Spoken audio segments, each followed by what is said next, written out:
Rajkot Ahmedabad national highway પર ખાનગી ટ્રાવેલ્સમાં આગ લાગતા આ અડધી રાતના દ્રશ્યો આપ નિહાળી રહ્યા છો.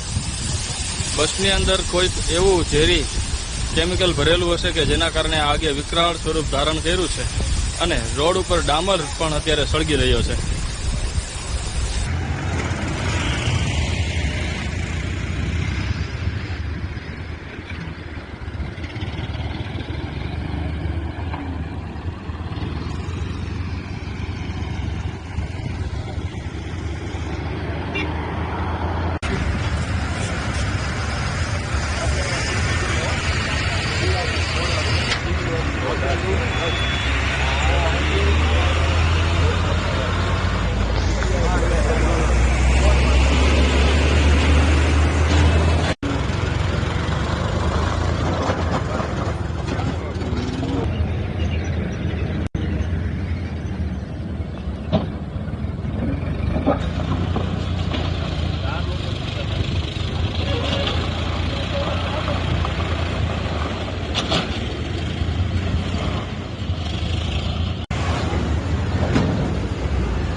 For more such videos, subscribe to the NewsX YouTube channel, hit the bell icon.